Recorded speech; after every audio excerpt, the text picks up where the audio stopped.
Good evening and welcome to the Board of Education's regular meeting for Tuesday, December 2nd. This meeting is now called to order.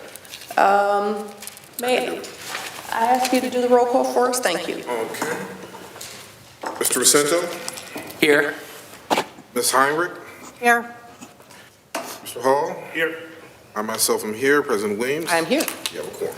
And we will now stand for the Pledge of Allegiance.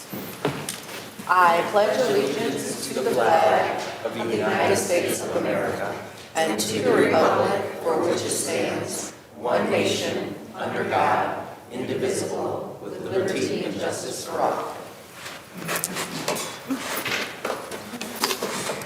All right, we'll entertain a motion to approve the agenda.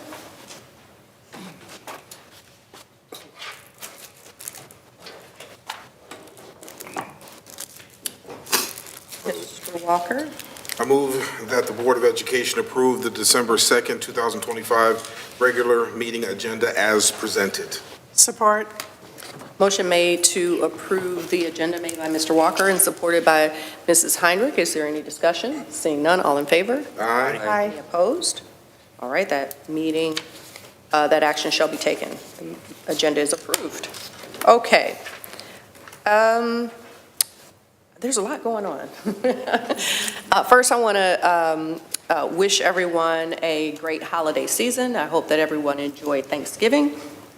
I want to thank those that were helpful in feeding others, either through our local schools. I know there were several canned good drives. I know that folks are doing a lot of great work on their own.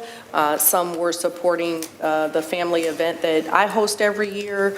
All of it was super successful and very fulfilling, and I hope that this season of giving kicks off for you in a wonderful way. I want to thank our superintendent for engaging our parents. We have a parent stakeholder group that is forming. They met, and I forgot to mention this at our last meeting, and it was super successful, very engaging. I was really happy to see parents I hadn't seen before be part of this group so that we can hear their voices. Very diverse group of parents from all over our district. Happy to see that representation from most of the schools across our district. And I was really happy that they want to meet more often, which was really helpful, and they like the in-person meetings. So kudos to you. Thank you for doing that, and I look forward to our next few meetings. The FAPN meeting was held on November 19th. Really good, engaging conversation. I was really pleased that there were a lot of parents there. What came up for me, one of the takeaways was how much is going on in the district and how little we all know about it. It's really hard to stay informed, and it was interesting that, you know, one parent mentioned like they had been here for 7 years and never knew of the organization. And so how can we do better about communicating and engaging folks? I can tell you that I'm probably on the further end of the spectrum when it comes to being an involved parent, and I don't know everything that goes on. I learn something new all the time. So we're going to have to figure out how to keep the lines of communication open and make information access easier, but that is a challenge across the board because there's just a volume of information, and making anything easy to find is hard when you have so much information, but we're going to keep working at it. We had some good updates that I won't get into because Mr. Vicento is going to give us a legislative update, but some good things happening there. I'm really excited that we're going to be able to feel comfortable. I feel comfortable with the subjects that we're going to be talking about, particularly 31AA. We had a really good discussion about that last meeting, and I expect we're going to have a really good discussion this meeting. So with that, I'm going to kick off our meeting and move us to the next item, which is, got a lot of stuff open here.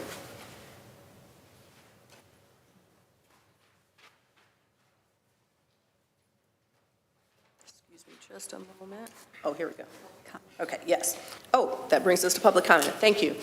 We have the first of our 2 public comment opportunities. Is there anyone who wishes to make public comment? We have Mr. Lovaway. You will have 3 minutes. For folks who are not accustomed to this process, we welcome public comment. Generally, the board does not respond to public comment. We give every person 3 minutes. There's a timer on the screen to help you collect your comments in that 3-minute period. We do ask if you have a comment that relates to a specific person that you refrain from using that person's name where privacy would be more appropriate, particularly if you're talking about students. So with that said, welcome. We will have Mr. Lovaway first, and then I have a card from Jessica George and one from Charlie, I think it's Gumbic. And I apologize if I'm getting those pronunciations wrong. Mr. Lovaway, you have 3 minutes. Good evening.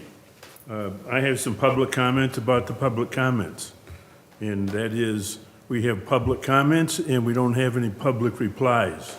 So if you reply, and if you say anything in your reply besides pedophagy, the rest of the public doesn't hear about it. And I think some of these issues are important to other members of the public.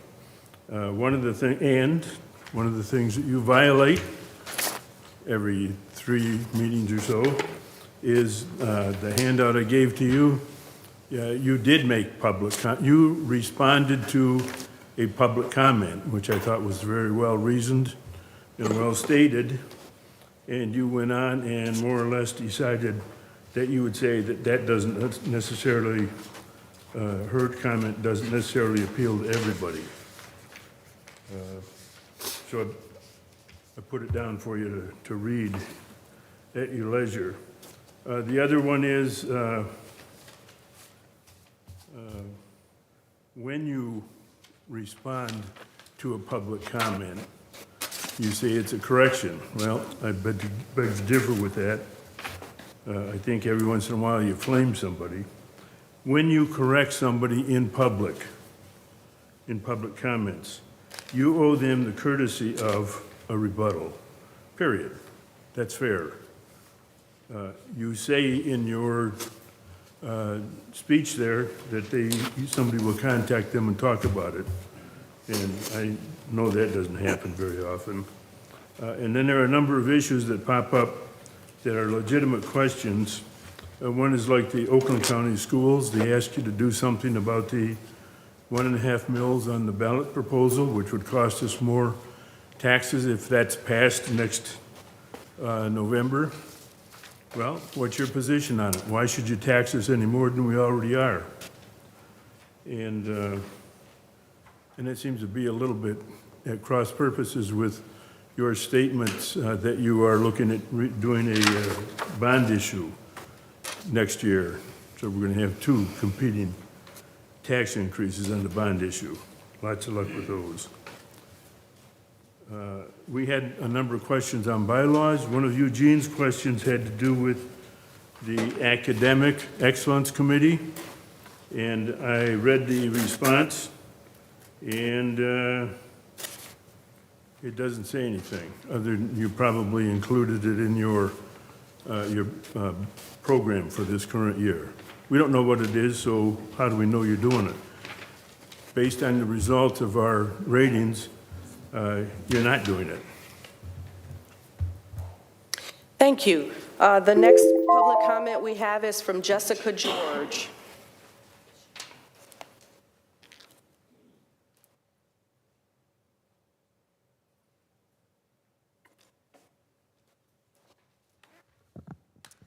Thank you. I'm here on behalf of Team Hackbots, the robotics team, just to give an update on what we've been doing the past couple weeks. My name is Jess. I'm the outreach lead for the team. Lately in the community, we just concluded our battery and hygiene drive, so we've been collecting used batteries from the community, especially around downtown Farmington, and hygiene items. And we got those hygiene items. We're going to get them to our hack boxes and other great places to distribute them back to the community. And we are now finishing up recycling and getting those batteries ready to be given to a business nearby to recycle them and get them out of landfills. Also, we just concluded, or ran our RoboCamps, which are ways to get kids and others involved in STEM activities through our robotics team, which includes the FAAPN kids enrolled in that program, which we brought in about November 22nd, I believe, or November 15th. And we had them there for about, at the high school for about 2-3 hours to do some STEM activities and interact with the team and get them introduced to science. And then we also had some kids from the Visions Academy, people, into participate in some science stuff and just have a good time with our team and get introduced. Besides that, we have another program going on to give back to our community called the Giving Tree going on. A lot of people participate in that. I know personally at Farmington, we have our own schools program of that, but for the Hackbots, we have a lot of gifts going out right now, December 4th specifically, to give back to our community in that way. And we always have a lot of community events going on, so thank you. I know that the proposal to add on a STEM facility to the building has recently been ongoing, and so I'd like to say that we're very grateful for that, and you guys' support in that. Besides that, I think that's all. Thank you. Thank you. Next, we have Charlie Gumbick, and after that, I do not have any other public comments, so if anyone wants to make public comment during this session, please do so now. Welcome. Hello, my name is Charlie Gorelnik. Thank you. I'm also a member of the Hackbots. I'm our safety captain. I'm also here to express our gratitude for the proposal to add a STEM facility to the building. We really appreciate that, especially moving into our season. We start in January, and recently we've all been preparing for the season. We've started our mock kickoff event where we run through the stages of how to start building the robot, how to start programming it, and all the steps to get the new members ready for the season. We've also just completed our safety training, which I was in charge of, in which we give the students a safety presentation, a written test, and a safety practical where they design and then make dog tags for themselves as a little souvenir. That's pretty much it. I also just wanted to express my gratitude again for the STEM facility and our appreciation. Thank you. Thank you. Thank you all for public comment. I do want to make it clear that we are not here to debate during public comment. The purpose of public comment is to hear from the public. It is not to engage with the public. We are here to hold a public meeting for the purpose of conducting board business. There are other opportunities to have or engage in dialogue, and so we will not be debating during public comment. We will continue, however, to make corrections where corrections are appropriate, and we'll do that at our discretion. There are currently no violations during the public comment period. I just want to make that clear. We'll now go to items from the Secretary. Thank you for stepping in. No problem. The board received communication regarding Office of Head Start notifications, and the board acknowledges all communications and responds as appropriate. A list of correspondence is included in the board packet, which is available on the Farmington Public Schools website. Thank you. We will now move to the legislative update. Mr. Racinto? Yeah, thank you so much.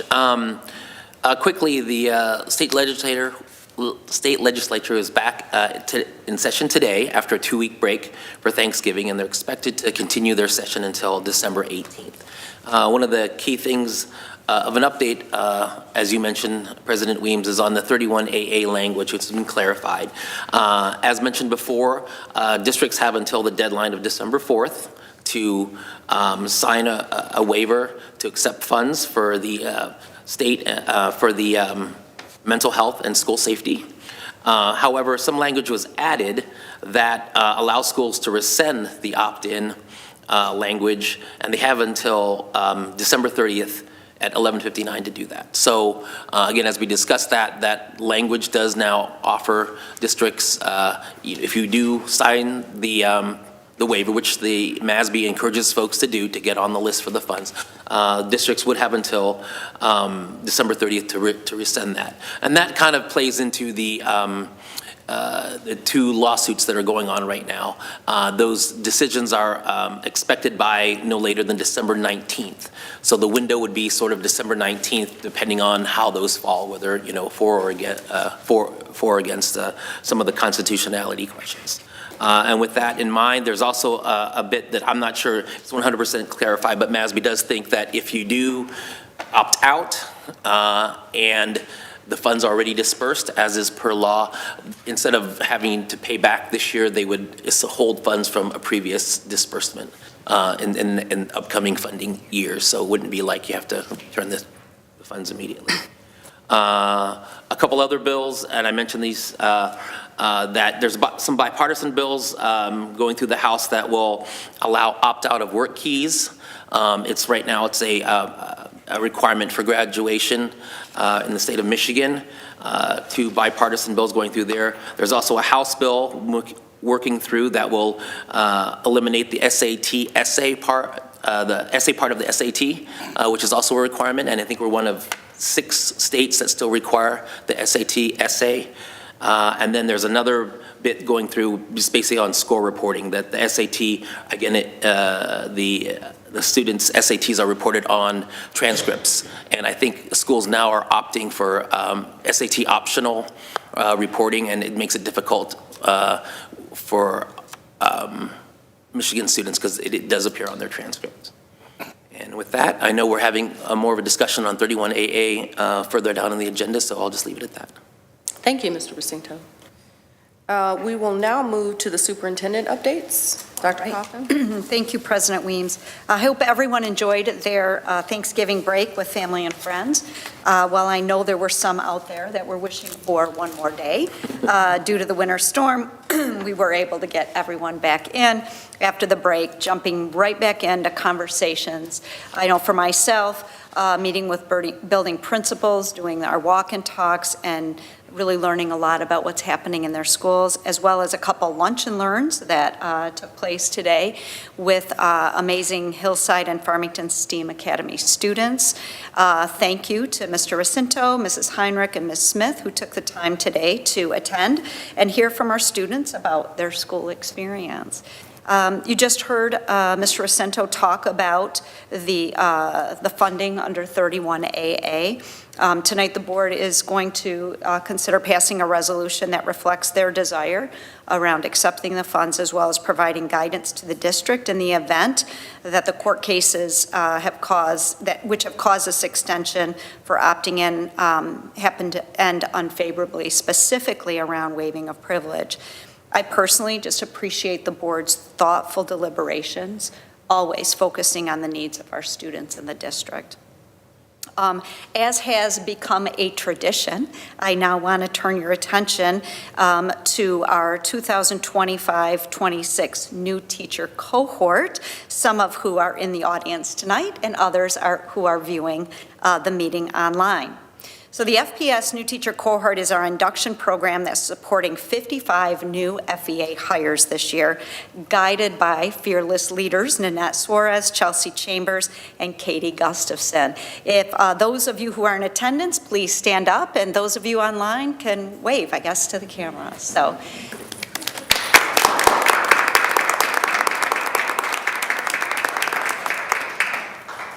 This diverse group includes general and special education teachers, social workers, and psychologists representing all grade levels and content areas.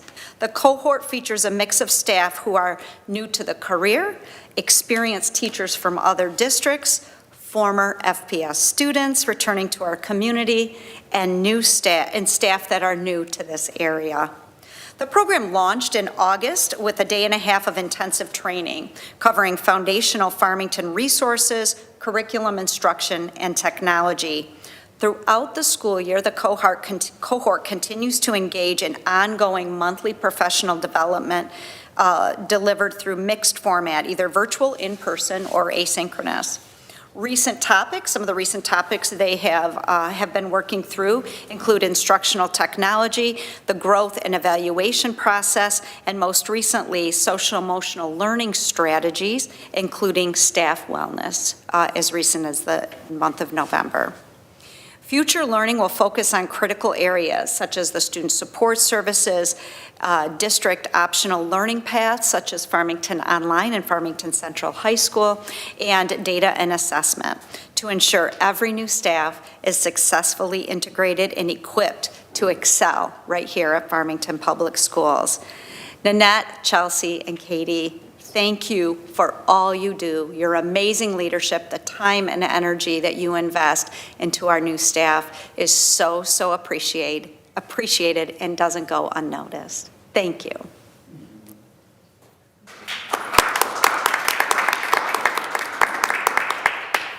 I would now like to invite our public relation representative, Ms. Miriam Duckin, to the podium to provide an update for the Board of Education around the work of our Student Roundtable. Hi, Miriam. Hi, my name is Miriam, and I'm here on behalf of the Executive Board of the Student Roundtable to share an update. So our first meeting of the year was held on November 19th, and we began by reaffirming Student Roundtable's purpose, which is to create a space where students, administrators, and school board members can openly exchange ideas, and we want to strengthen collaboration among all three of our high schools, and we also want to encourage community service and develop strong student leadership within our schools. One of our main focuses this month has been freshman recruitment. This year we are selecting 3 freshmen from each high school, and we are committed to welcoming students from all academic backgrounds and different diverse perspectives. And mostly to spread the word, we've used flyers, announcements, outreach through different clubs, and today me and other members visited homerooms to share our personal SRT experiences.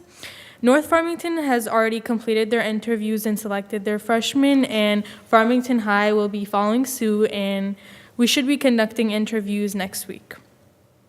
During interviews, we aim to look for creative thinking, ethical judgment, awareness of student issues, and the ability to represent and connect with the student body. We also value the unique perspectives that each student brings, and also a major discussion topic at the meeting was the superintendent's question about reimagining high school using the profile of a lifelong learner. Students suggested ideas such as expanding transportation between 3 schools, offering a wider variety of classes, including hands-on options like home ec, and also increasing work-based learning experiences and strengthening project-based learning to make pathways more relevant and flexible to each student's individual needs. Looking ahead, SRT will continue working on inclusivity across all schools, addressing transportation and safety concerns, highlighting opportunities already available within the district, and strengthening collaboration between SRT and other clubs or organizations. We also want to continue expanding student awareness of what SRT is and how to get involved. Our next Student Roundtable meeting will be held on December 9th at Farmington High School from 9 a.m. to 10:30 a.m. Thank you for your time. Thank you. Does anyone have any questions, thoughts? Okay, we appreciate you. You can have a seat. Don't worry, we're not gonna bug you. I did want to mention though that I attended the SRT meeting, and I was really impressed with this group of students. They are very intentional about being super inclusive. They want to make sure that all schools are represented, that all students are represented, and I really appreciate the desire to make sure that students who learn differently are also part of the conversation, to make sure that the superintendent and our board is hearing from all students. So kudos to you and the rest of the Student Roundtable for that. I also really appreciated your desire, as you guys were talking about the profile of a lifelong learner, to learn more skills that will help post-graduation, like skills related to how to live. They talked about, skills like, or classes like home ec and bringing some of that back. They talked about opportunities to integrate more SEL classes into the English class. They really loved those types of classes. Opportunities to problem solve and take initiative. I was really happy to hear the interest in that. And to also learn about moral aspects during high school. What really resonated with me was a comment that in elementary school, we spent a lot of time teaching our children how to be kind to one another, and we don't do that as much in high school, and maybe we need to. I thought that was a really, really great thought, and something that, I hadn't really been considering. We've been talking about, things like discipline. How about kindness? So I appreciated that perspective. And finally, I thought it was really interesting. There were some comments around opportunities to provide upward feedback to us, to the superintendent, to administrators, to staff. If everyone's not doing well in the class, how do we give feedback to our school community that it may not be landing properly, like how to ask for a change in the communication style, perhaps, to make sure that everyone is learning. So I don't want to spend too much time on it, but I thought I would share what I took away from that conversation.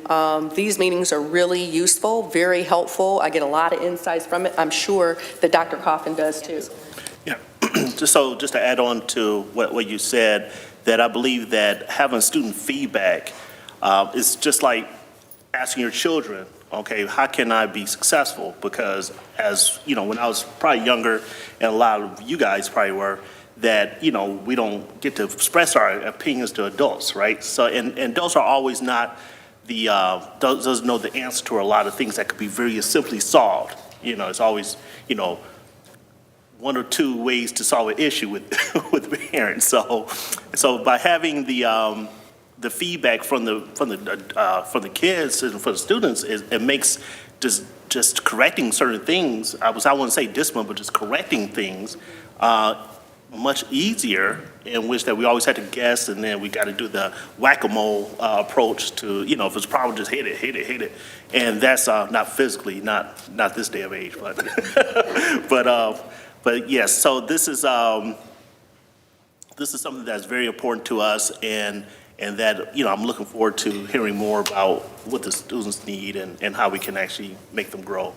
Yeah, and to add on to that and what President Williams said, what I appreciate about this group is when we first met to start planning the agenda, they were very intentional of how do we get feedback from others. And so they've shifted their meeting structures in a way to make sure that they're not only representing themselves or their group, but they're going throughout the school and they're spending one time a month making sure they get other voices that come directly back. So they're not only just their voice, but expanding and making sure all voices are heard. So it's great.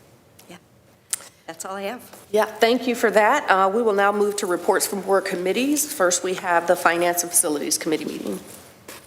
Yes, Finance and Facilities Committee met yesterday, December 1st at 4 o'clock. Myself, Dr. Blau, and Mr. Hull were present, along with various people from the district. The first thing we talked about was a custodial contract, and it was just a beginning discussions, letting us know that the custodial contract is set to expire at the end of the school year. The next thing was the school safety funding budget, and this was really helpful. Jennifer Kaminsky prepared information for us to understand where the money comes from school safety, as far as the allocations, whether they come from the general fund or whether they come from the 31AA funds that we have. And so we had a big presentation on school safety. I think it was last meeting or the meeting before, which was really helpful. And so it's really helpful to the board, and we really appreciate to understand. And so the bottom line is, all of that money that is a $1.2 million, all that money is we have it allocated and we're spending it. And so to lose that funding will be a hardship for the district as far as making some difficult decisions on what to do with the loss of the funding. So that was really helpful to help us understand where all this money is coming from. And then the last thing we talked about was the equipment purchase recommendation for some warming cabinets through Nutrition Services, and that is a discussion item. And so we will be hearing more information on that. And so we were just able to have a preview of it and ask any questions and ask for more information if we thought it was needed to bring to the board. So thank you to my committee members and the district staff for their time, and to Colleen for getting the minutes done in a quick time. Thank you for that report. We will now move to discussion items. Dr. Coffin? Yep, so I'd like to invite Ms. Ann Stevens to the podium. She's our Director of Nutrition Services, and she will share information on a proposed equipment purchase for Nutrition Services Department. Good evening.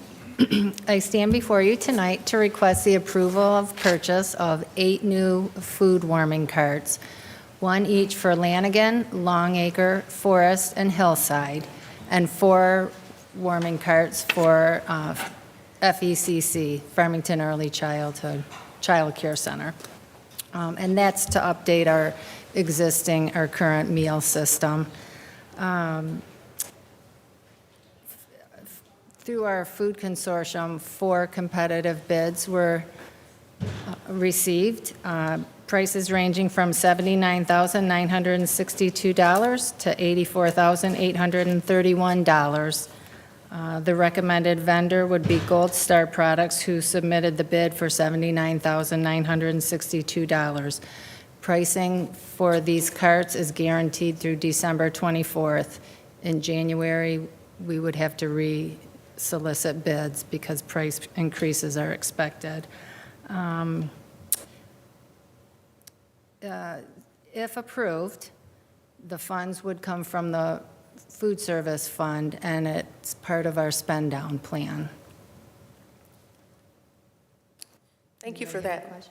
Do you have any questions, board members? Yeah, could you just share a little bit with the board? You shared with us as how these warming units are going to be used and how they will help the efficiency of the lunch programs? So the 4 elementary schools, they have a little bit higher enrollment, and they also have higher meal participation rates. So it's just to help ease the strain of needing more warmers to hold the food so that we're prepared at lunchtime.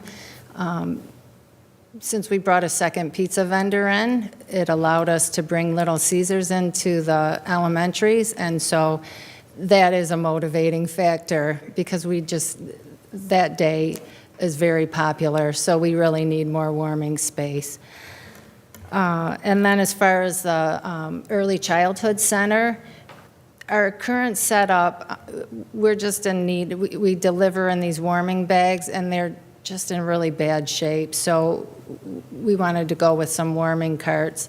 We will pack 2 each day, deliver them to the Early Childhood Center, plug them in, and then the next day, we will take the other 2 carts, deliver those, and pick up the ones from yesterday.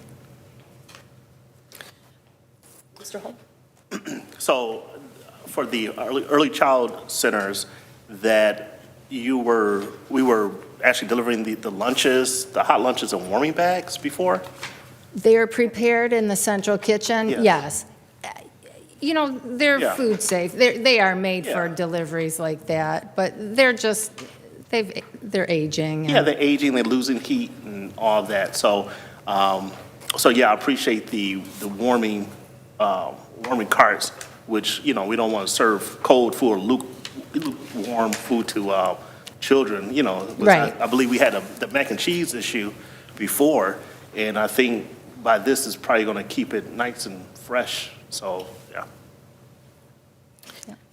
I just had one question, and your question actually helped to answer part of it. So thank you for taking us through why they're needed, because my question was going to be around need as well. I think you answered it for early childhood. I am trying to understand if we just need one for these. I'm assuming we already have them at the elementary schools and you're adding capacity. We have them at all of the elementary schools. Some of those are on their last leg as well. So we do want to update, but the 4 buildings really could use some more warming space. Okay, so what I'm hearing is that the early childhood didn't have them at all, and so we want to provide them for early childhood. Correct. And then there are 4 schools that we think need more capacity because they either have more students or their units have aged or whatever the case may be, so that's why we need 4 for those specific elementary Correct. schools. Okay, thank you. Yep. You just mentioned that some of the warmers are kind of on their last leg at some of the other schools.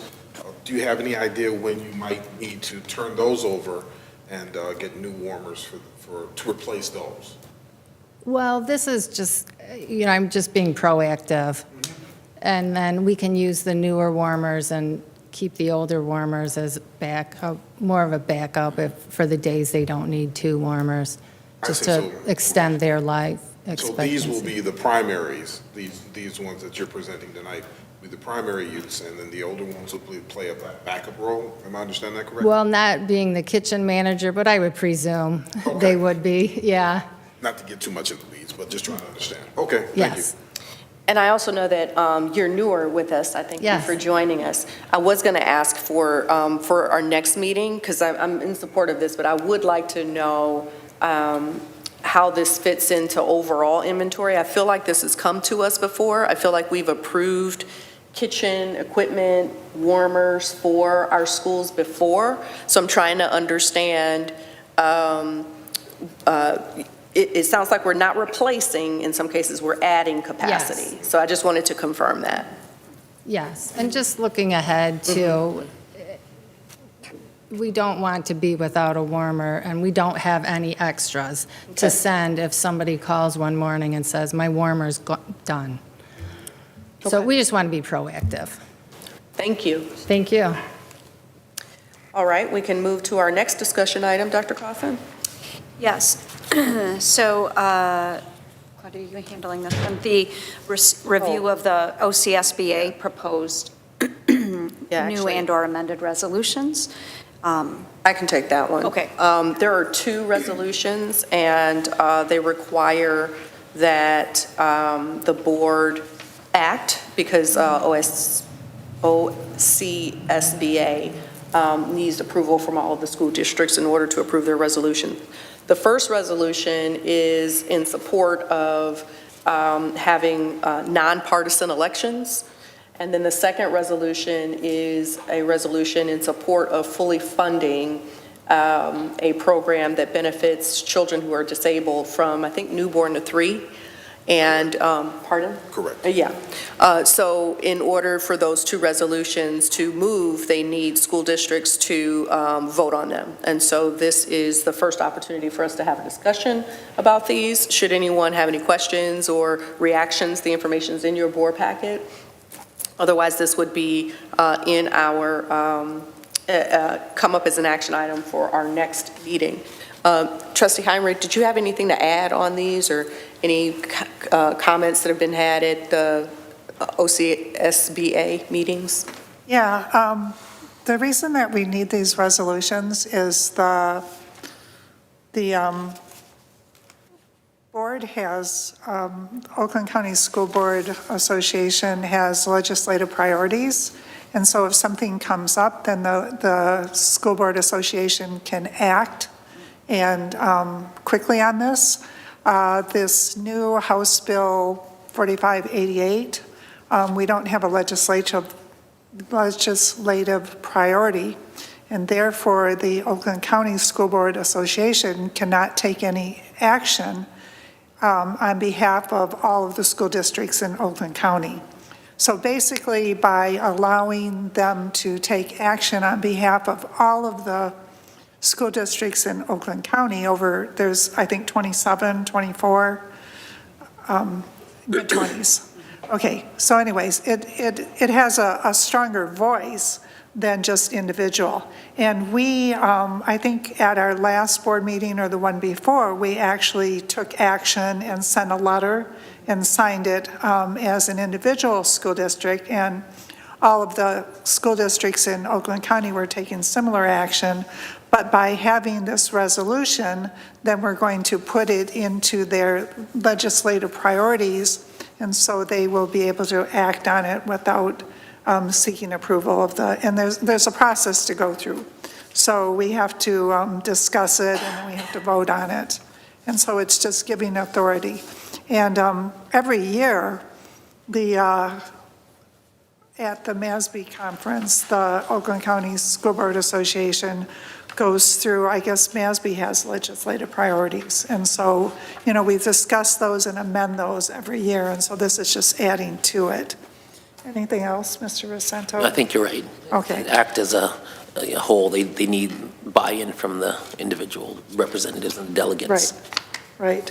And again, this is the one that is talking about the resolutions to support nonpartisan school board elections. And so that's, we sent a statement that we believe that school boards should be nonpartisan.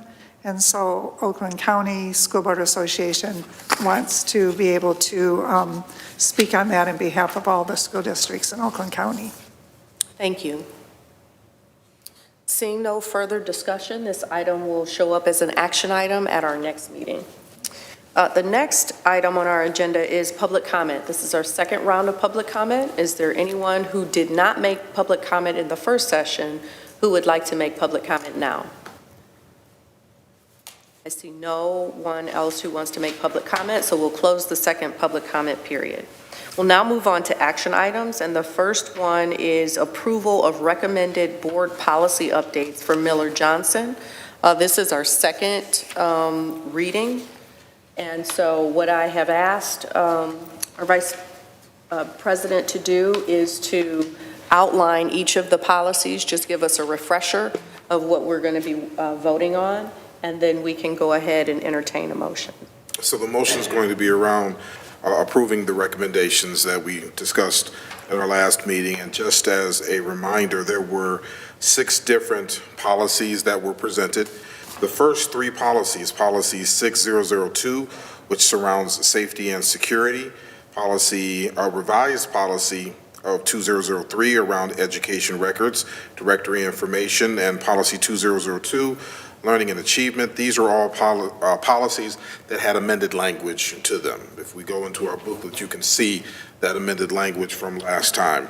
The remaining 3 policies, are brand new. We didn't have any policy around them whatsoever, and they were around the employee salary schedule, policies 4003, policy 4003 as a new part of that, conditions of employment, and then policy 6014 regarding facility dog usage here in the school district.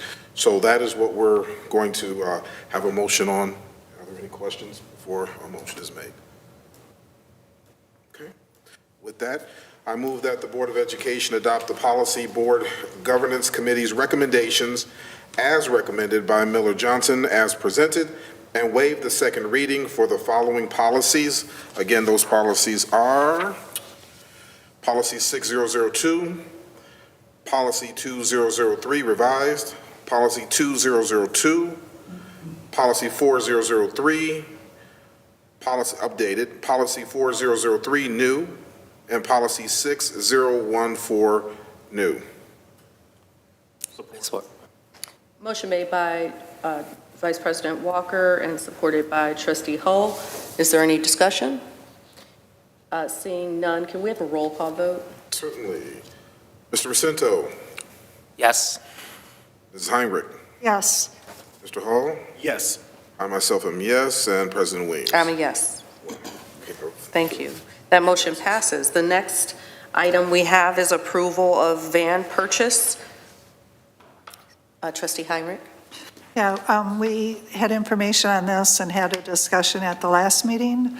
I move that the Board of Education approve the purchase of 4 mid-ceiling vans for student transportation from Gorno Ford using MI deal in an amount not to exceed $290,000 as presented.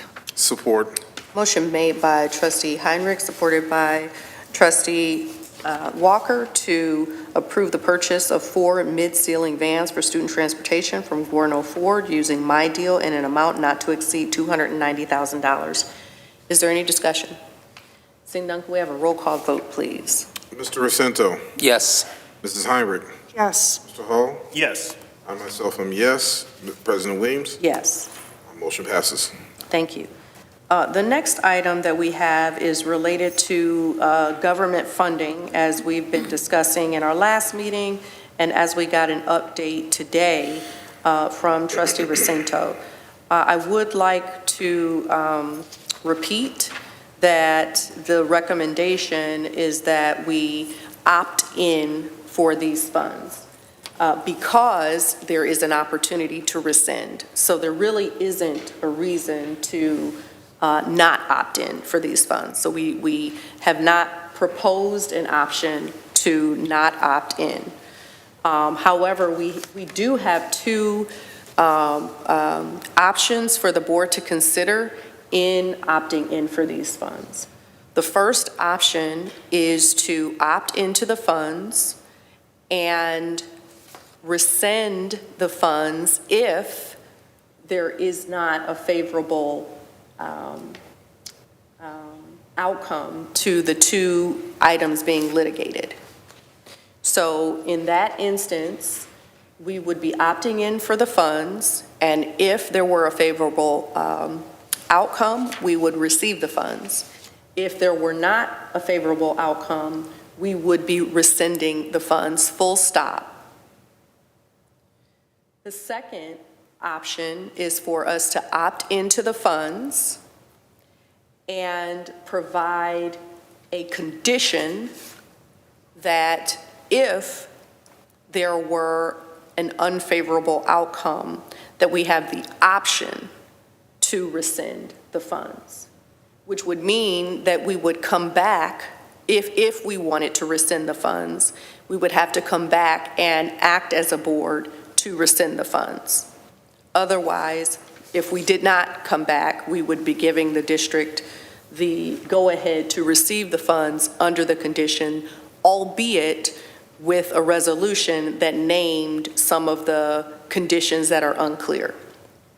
So let me pause for a second and actually go back to the resolution. In both of these options, we are adopting a resolution that defines some of what our attorneys have made clear to us are unclear in 31AA. As an example, we've said that waiving privilege is generally, we don't agree with that, and we have some time limits associated with what that would mean. So we're not waiving privilege in perpetuity. We're creating some boundaries for it. We're also defining what a mass casualty event is, and so forth and so on. So we've read through before the resolution that was prepared by our attorney that kind of highlighted for us the areas that were unclear, that were creating a lot of the angst amongst board members across, Michigan. And so we've defined that, and I think we got clear on what was unclear and included it in that resolution. So there are 2 resolutions in your board packet. Each of them is a mirror of each other, with the exception that one provides for an opt-in and a rescission if there's an unfavorable outcome, and the other provides for an opt-in with the board conditionally allowing us to decide whether we're going to rescind or not. And so that's what we need to vote on today. Mrs. Heinrich? Well, it sounds like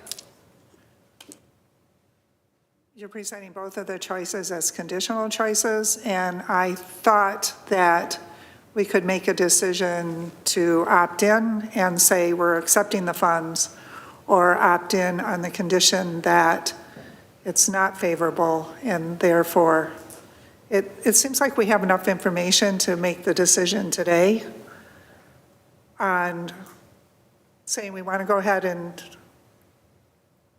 accept the funds, not make a political statement, but this is it, we're going to go with the funds, or opt in to accept the funds on the condition that the legislature, the whatever is favorable, and we will not have to waive privilege. And if that is not favorable, then the condition would be to withdraw the funds.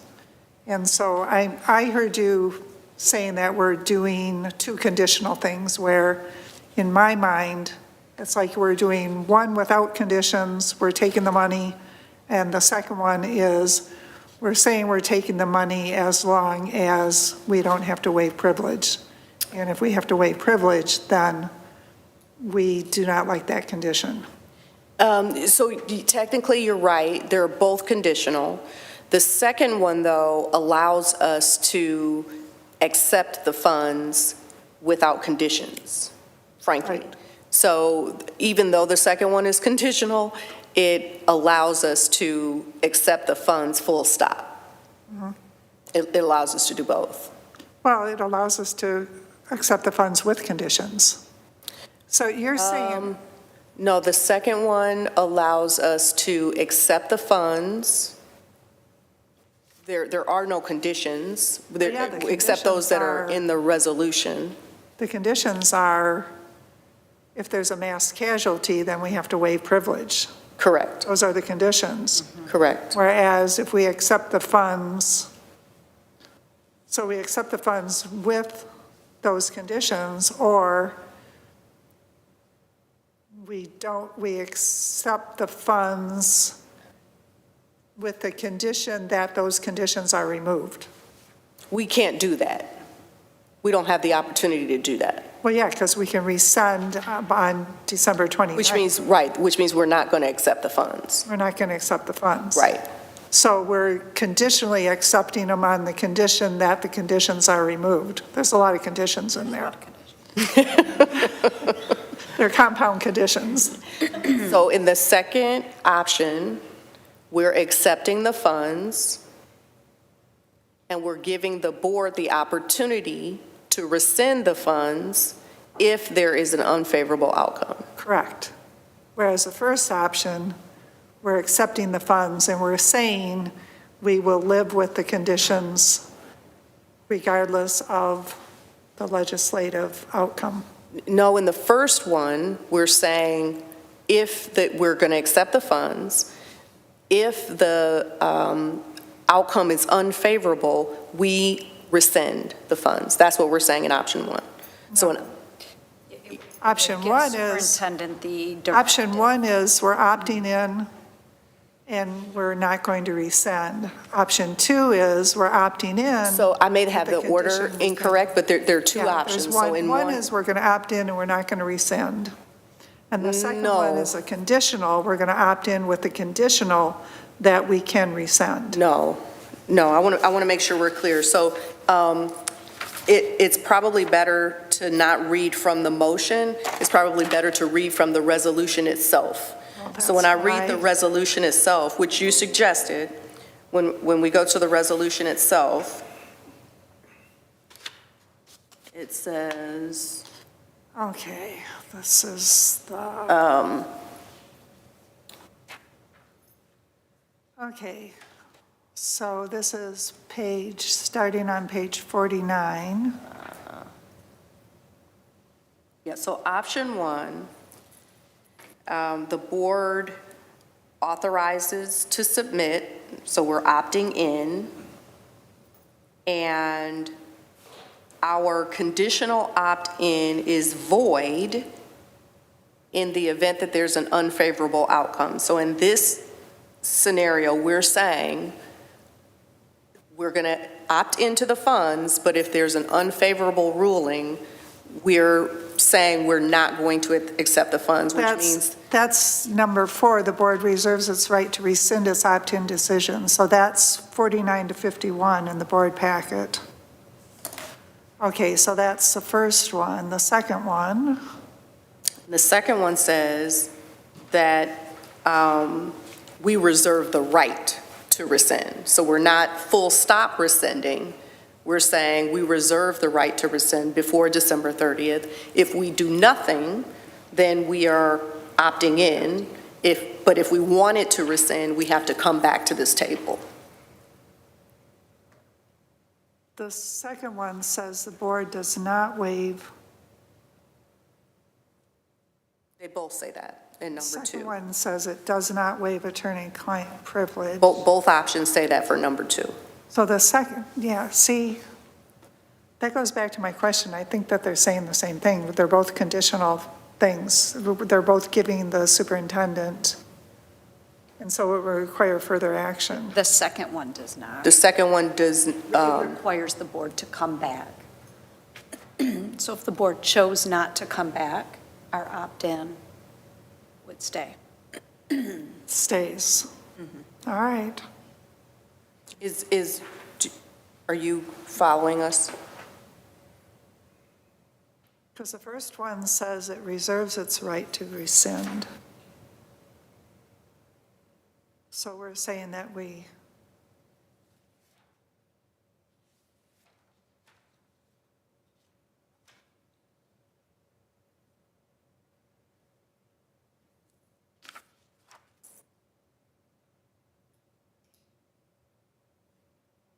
so number 4 says it reserves its right to rescind in the first one.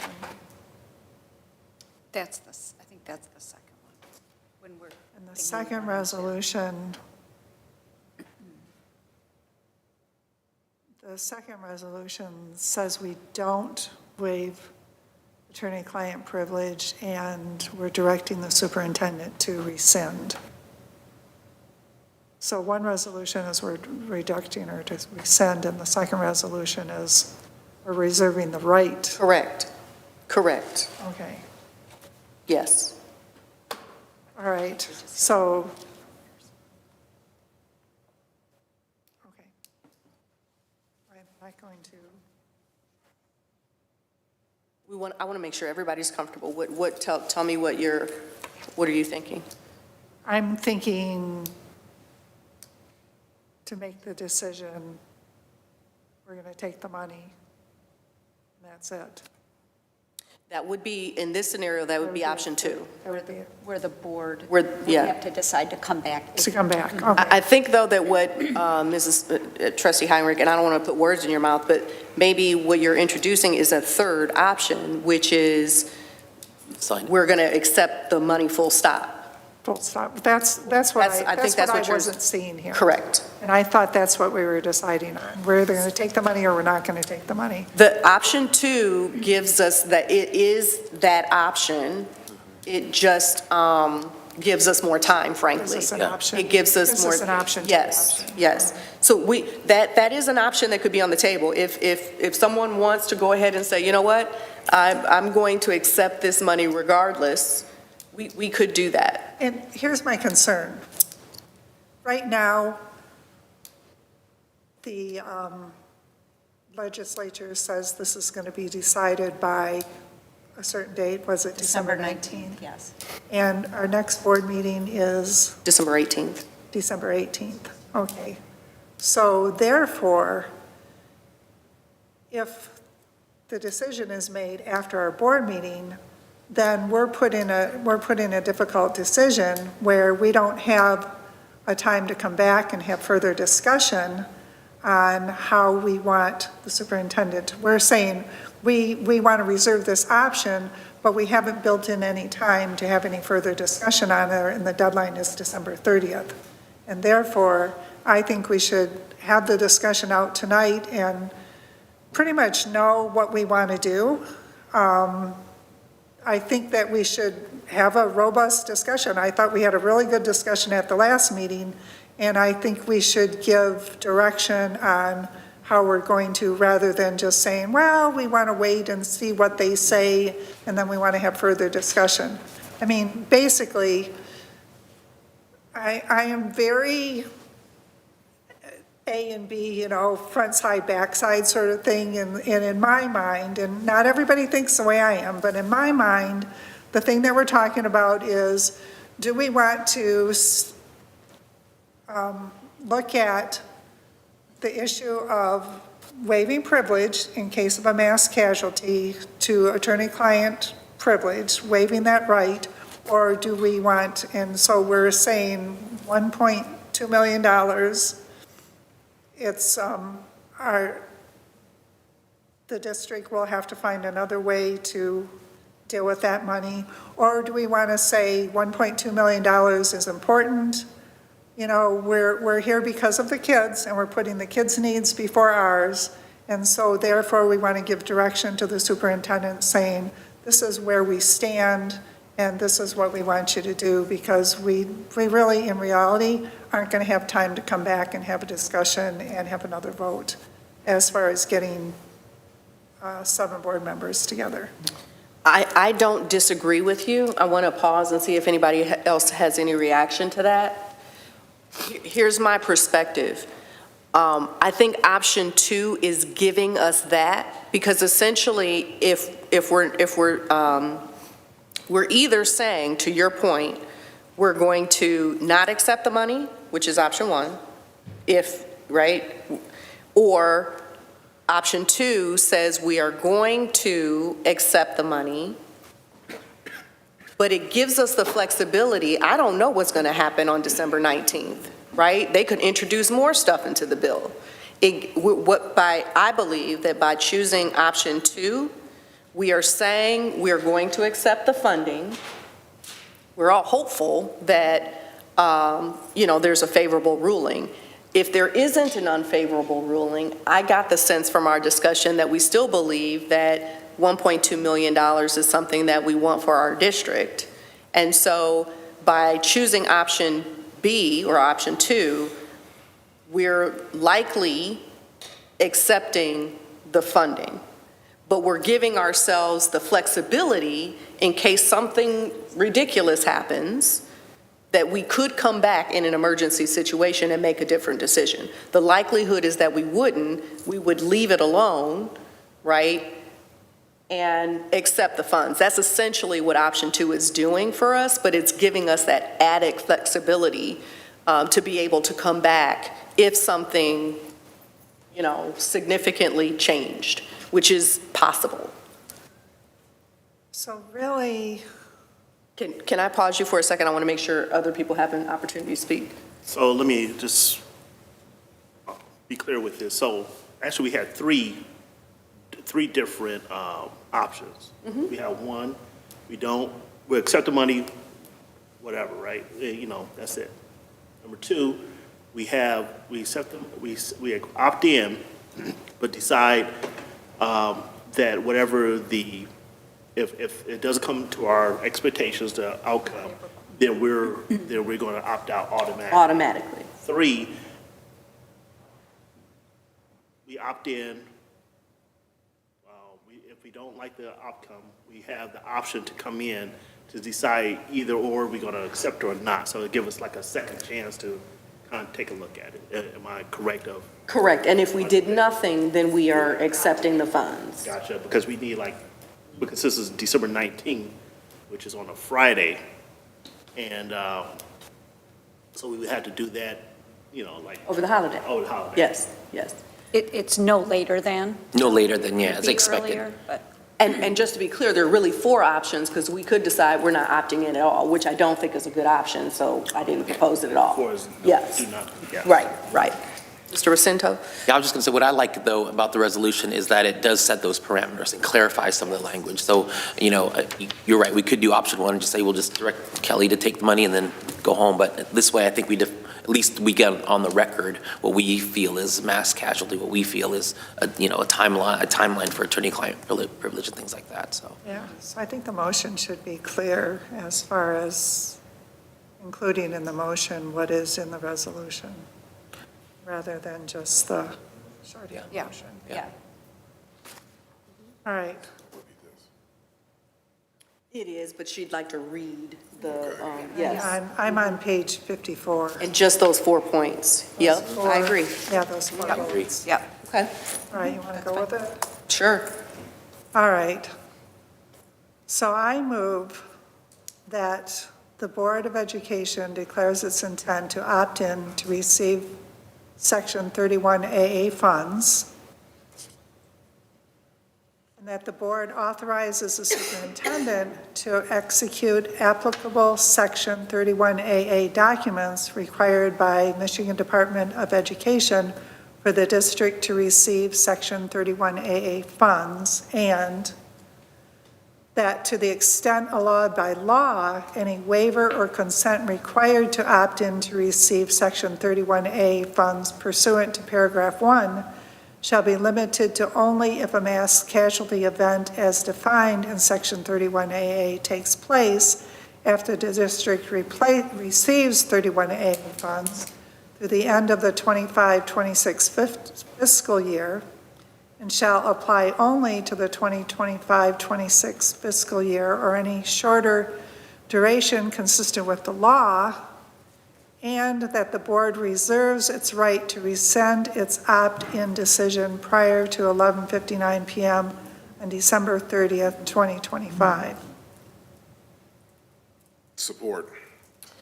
Motion made by trustee Heinrich, supported by trustee Walker, to approve the conditional Section 31AA opt-in resolution as read and waive the second reading. Is there any further discussion? Yeah, I'm just kind of reading the room, and I think out of respect to everybody involved and differing opinions, that we really need to include that reserving the right. And if we really feel strongly, then we will, if we approve this, then we are committing to finding time to have that discussion needed, because it's a really important decision. And I don't think it's something that any of us are making lightly. I think by adopting this resolution and making this motion, we are saying that we are accepting these funds. I think that that's what we're saying. And barring anything unusual happening after December 19th, we're not expecting to come back to this table. That is correct. Yeah, that seems reasonable. It seems like a good Yeah. standing. I think it was good to have this discussion and make sure that we're all clear on what we're voting on. That was the intent of providing that. That's why the superintendent and I had a lengthy conversation about this, and it's why we wrote the motion this way.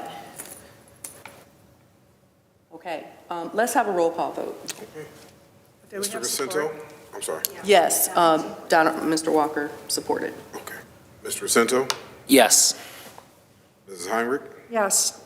Mr. Hall? Yes. I myself am yes. President Williams? Yes. Motion passes. Thank you. We will now move on to the consent agenda. I'll do the simple one. Yeah. All that. Mr. Walker. I move that the Board of Education approve the December 2nd, 2025 consent agenda as follows. Item 1, November 18th, 2025 special meeting. Item 2, November 18th, 2025 closed session. Item 3, November 18th, 2025 regular meeting. And item 4, December 1st, 2025 Finance Facility Committee meeting minutes. Support. Motion made by Mr. Walker, supported by Mrs. Heinrich. Is there any discussion? All in favor? Aye. Aye. Any opposed? Any abstentions? That motion passes. We are now open for reports from board representatives. I got one. Yes. Yes. So on November 21st, 2025, that I attended the ALICE training and Stop the Bleed and CPR training that was held at the Hawk. And it was something that I believe that everybody should partake of. We had the Farmington Hills Police Department there to help us with the ALICE training, and which it was different from the board ALICE training because they actually brought in like a dart gun and was shooting darts at us and everything, which made us more of like kind of like a real scenario-ish type of thing, just instead of just speaking about it, and also gave us some motivation in which that, instead of just staying put, that we have a decision to act upon or to flee, but not just to be frozen. So to actually get us our mind moving and try to find exits and strategies on how to do that. Even taught us even just a mild distraction, that somebody just throwing a book at the individual or whatnot can actually disrupt a person's train of thought in which that you can actually act upon it. So that I really appreciate it. Secondly, Stop the Bleed. The students from North EMT class, they were helping us train. So you have high schoolers that were learning how to, help us out in case of emergency, which I would grab any one of those and take them on a emergency trip over anybody I know right now. And they taught us how to, pack a wound, how to not pack a wound, how to make sure that we do the CPR method and call help and everything like that. So it's something that I believe that everybody should take, even if it's just learning how to stop somebody bleeding on the side of the road because they said 6 ounces of blood is a matter of life and death. So with that, so that's not that much, so, it's something that I strongly encourage the whole district and even, people who are not in the district to get with the local Red Cross folks and just do some basic, first aid. So I really enjoyed that program, and shout out to all the students and the teachers and everybody who participated in that, and I really appreciate that. Thank you. Mr. Racinto. Yes, I just had a couple quick things. Just a thank you to Superintendent Coffin. A few weekends ago, I was part of a presentation panel with Jack and Jill of Oakland County, and it was about 18 middle school students from different school districts, and I and a board member from Bloomfield Hills presented, but Superintendent came by just to say hi, and then we ended up pulling her in impromptu to kind of help us out, and they loved it. I got very positive feedback from the input for the students who were very well knowledgeable about school boards and things like that. Special thank you to Colleen and Julie for getting together some packets that they really liked that included a bookmark of the lifelong learner, which we were able to get out to kids, some in our district, some in neighboring districts, and some that go to private schools who live in our city. And also just a thank you to all the folks. I know, again, Superintendent Coffin was at a full day of strings. Again, put together by the music education departments across many schools, volunteers, parents, students who devote a lot to music education and learning about things. And I think it's very valuable to keep that as much as we can. I think that is a good reflection of a school district, of a community, of their arts and culture. And this is one way, a unique part of Farmington Hills. And again, my daughter went from one part where she was a 6th grader playing scratchy strings all the way through in 6 years to front and center. And it was kind of a proud but also sad moment. So again, thank you again for Superintendent Coffin for attending. I think, Claudia, you attended the earlier version. Morning. Yep. Right. So I think we had good representation, and it sounded great. So thanks again to everybody. Thank you. Well, with that said, I want to wish everybody a good evening. The meeting is now adjourned.